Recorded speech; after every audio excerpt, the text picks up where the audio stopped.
the Barbados Labour Party so lost a government in part because of a company called VACO and the building of the prison. And you would have been led to believe that the Democratic Labour Party that waged that war against us would have nothing to do with anybody associated with VACO. That we spent $750 million on the map on VACO, and that contract was arranged. And so, you know, I sometimes wish I was in a cabinet when that came. But I accept responsibility for it. But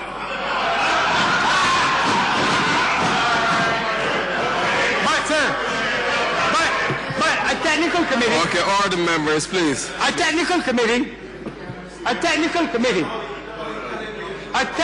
committee, sir, headed by a present senator in this government, ruled that the entire private sector of Barbados, the best prison builder in England, and two banks, First Caribbean and BNB, did not have the financial or technical committee. Yeah. Yesterday, for example, while making his speech by way of reply to the budget, Channel House.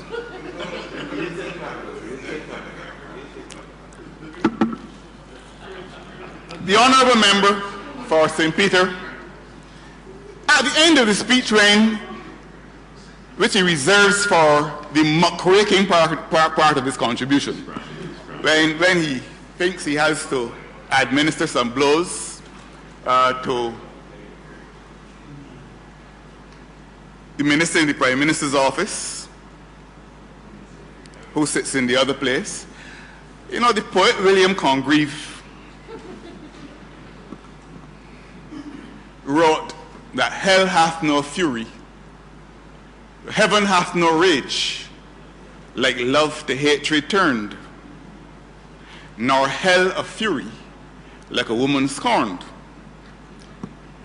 But it seems that hell hath no fury like a man scorned either, because whenever the honourable member for St. Peter gets a chance in this house, he goes after with a particular virulence the minister in the Prime Minister's office, Senator Boyce. Senator Boyce, again, is a well-qualified Barbadian. I seem to recall he too has a first-class honours in economics and got his first-class honours again when they were not as popular as they are now. And he's also a well-trained accountant. And he worked with the honourable member for St. Peter. He was appointed deputy governor of the Central Bank at one stage. He was very well thought of, hail fellow, well met. The honourable member of St. Peter would not let a fly light on him. I've known Senator Boyce for many years. I don't know of any time I've known that estimable gentleman when I had any reason to question his credentials in relation to the Democratic Labour Party. I've never had to. But whenever the honourable member gets the chance, he goes after the minister in the Prime Minister's office. And yesterday was no exception. It all had to do with the contract for the prison. Now, and I actually sat in this chair, Mr. Speaker, and heard the honourable member say that he wishes he was at the cabinet meeting that decided that that contract should be given to VACO, the company that eventually built the prison. All that. Yes, the company that built the prison. Now, the honourable member of St. Peter was the Prime Minister of Barbados. and therefore chairman of the cabinet. He had a deputy prime minister who was the honorable member for St. Michael North East. So if the prime minister was not presiding over the cabinet, unless the deputy prime minister was out of the country at the same time, the deputy prime minister would have been presiding over the cabinet.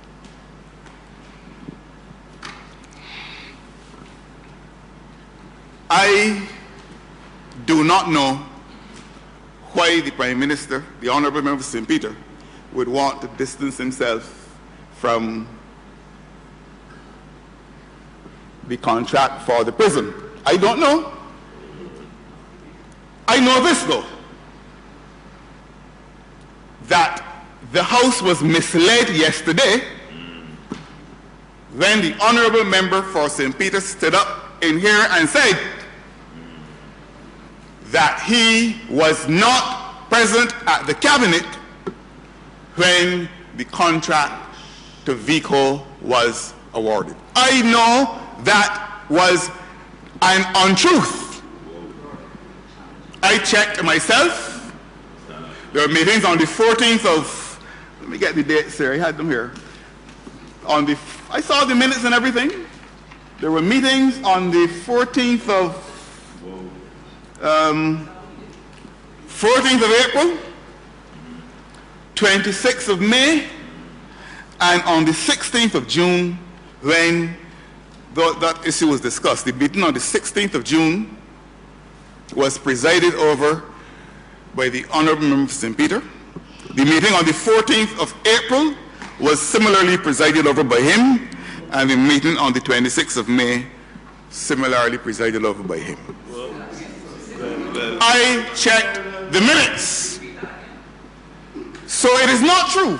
Whatever bile may be in the bosom of the honorable member for St. Peter stored up for the honorable member of St. Michael North East, it is not true to say that he was not present at the cabinet. He was. The record shows that on the 16th day of June 2005, present at the cabinet were, and the first name is the name of the right honorable member for St. Peter. And similarly, on the 14th of June, 14th of April, and 26th of May. Wow. I can now better understand though, I can better understand now. I'm very glad the honorable member said it, because I can better understand now the meetings that took place at the Pegasus Hotel in Jamaica in 2005, meetings that involved interested parties connected with that prison contract. I can now understand that better. And I will say more about that in the fullness of time. But it is just not true to say that the honorable member knew nothing about that contract. He was present on the 14th of April, the 26th of May, and the 16th of June. Because governance in any democracy, well, in any system of government, the process of governance is absolutely critical to the believability, to the credibility, and to the transparency of how public policy is made.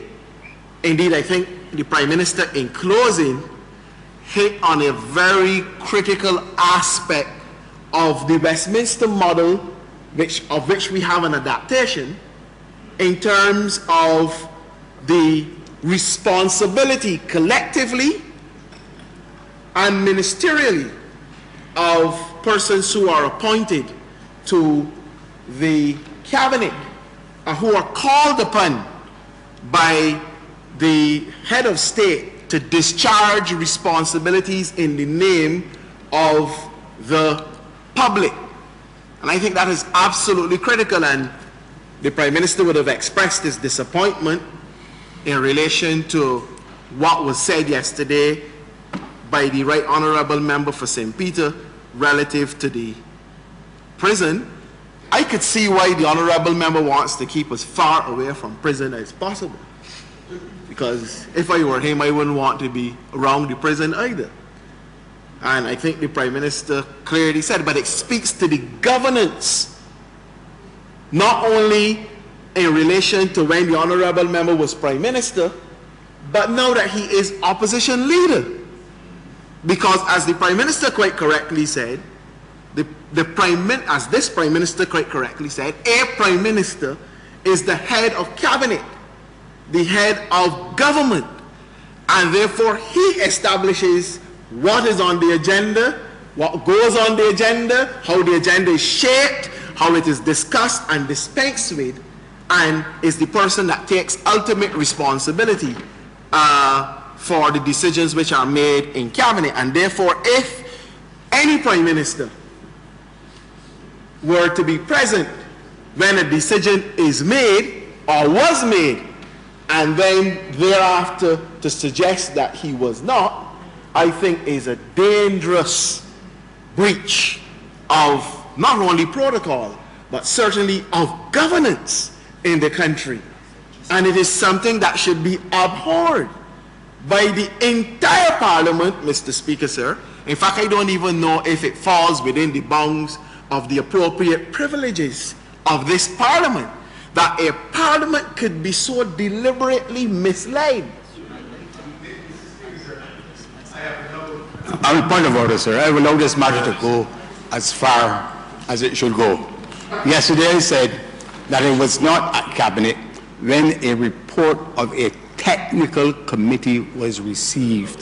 Mr. Speaker, so that is exactly what I said. Please, I remember. Please. Mr. Speaker, sir, I said, sir, there's a difference between Cabinet accepting the report of the technical committee, which I said I wish I was there for. That report bound the Cabinet because Cabinet then gave a mandate to negotiate with the company that the technical committee recommended. What came back to Cabinet that it was present for was the agreement that was drawn. There's a thing called the collective responsibility of Cabinet, and I'm bound by that. And I was not there, sir.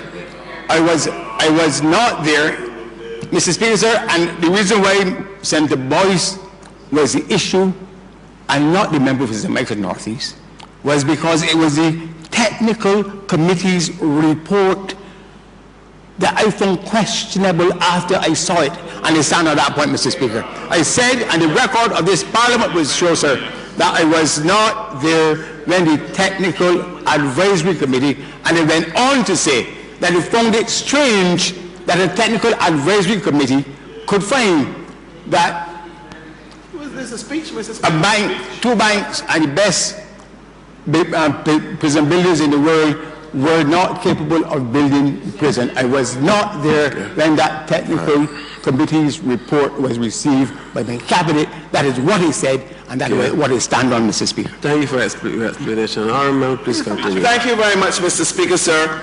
I think the Barbadian public and this House, or I should say this House and the Barbadian public, will now see exactly what is wrong with politics in this country. Yes.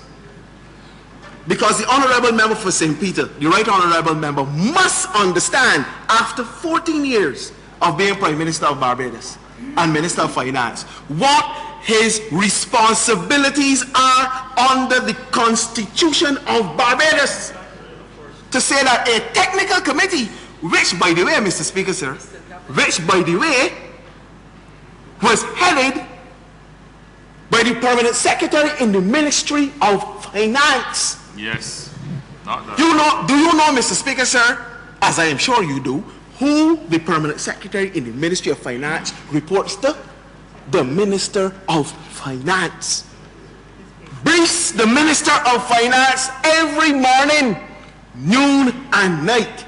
And if you're going to build a $500 million prison, I fail to understand how it is, how much it costs?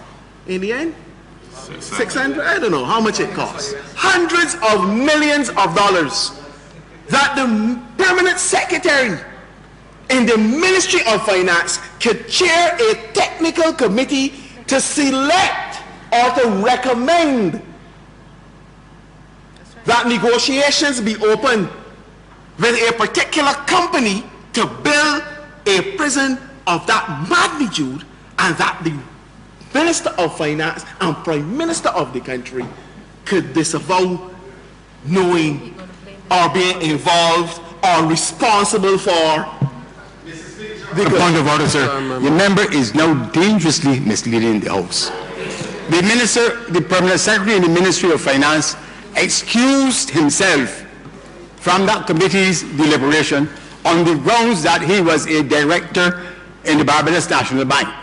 There is a process in our financial rules that a matter comes to the Minister of Finance having to do with a procurement.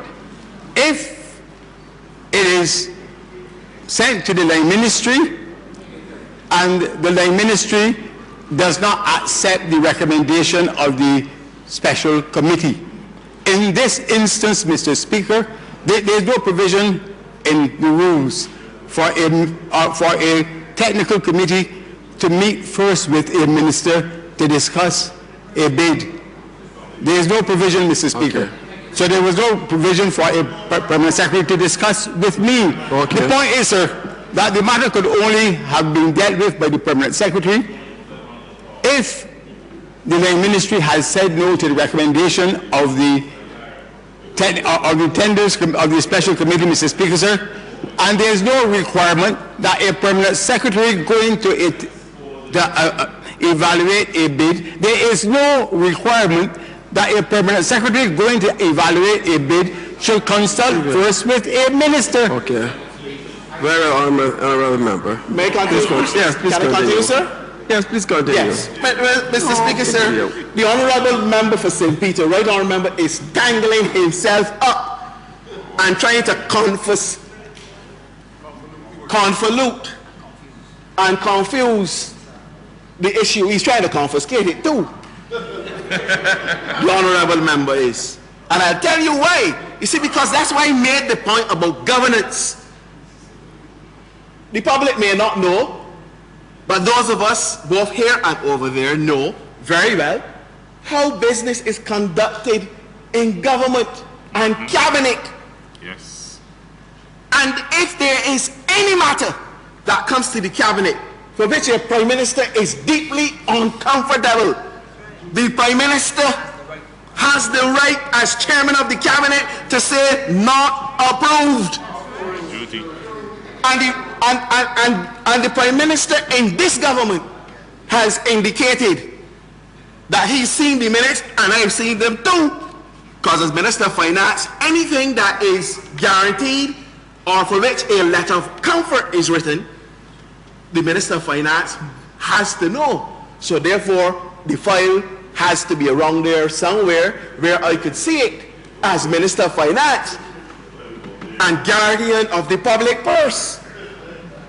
And therefore, the honorable member for St. Peter was not only present at the meeting, for which he could have objected if he had a deep problem with the prison, but worse yet, if he was not at the meeting, which he was at the meeting after.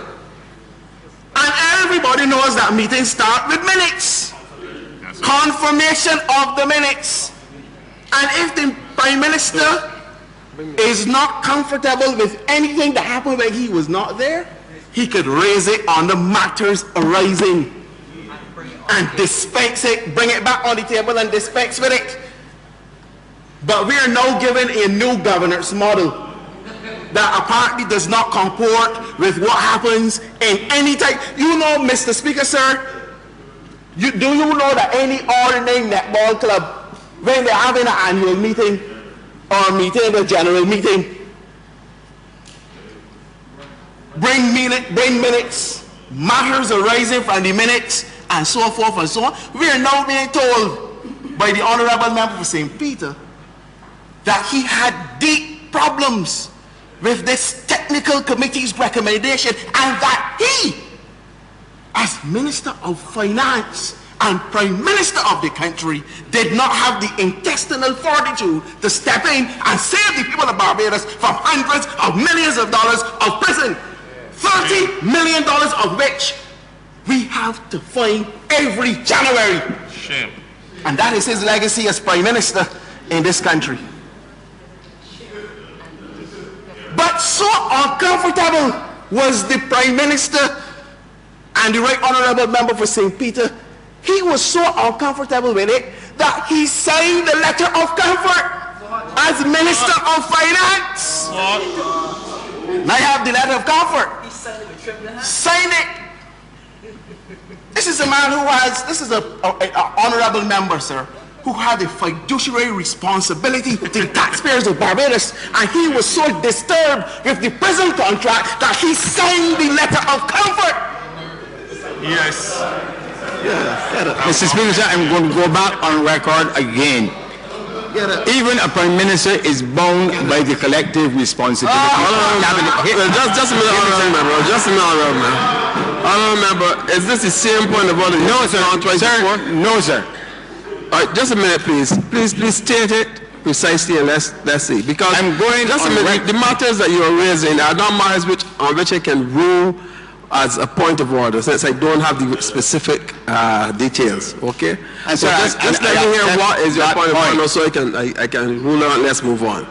That I was not at Cabinet, sir, when a technical committee recommended that the government should proceed. You made that point already, honourable. Cabinet was given a mandate to let the negotiations go ahead. A contract was drawn. Right. I could not then go and overturn a decision of Cabinet to negotiate a contract because that was already in place. Very well, remember. No point of order found. Honourable member, please continue. You can go and overturn what Cabinet had decided. Mr. Speaker, sir. Mr. Speaker, sir, I understand the honourable member's discomfort, but we know that Cabinet gave the instructions on May the 26th and on June the 16th. He was at both meetings. The honourable member was at both meetings. Cabinet signed off on them. But he's trying, honourable member, sir, is trying to dipsy-doodle around it. You know why? Because he knows that Cabinet papers are governed by the Secrecy Act. And therefore, I can't make it a document of the House. I saw Cabinet paper or draft of one on Barbados today. I don't know how they got that. It's a dangerous thing when Cabinet papers leak. I can't make Cabinet paper the document of the House. Enough said. I don't condone it, and I will never do it. But I know Cabinet papers have turned up in places that they ought not to be.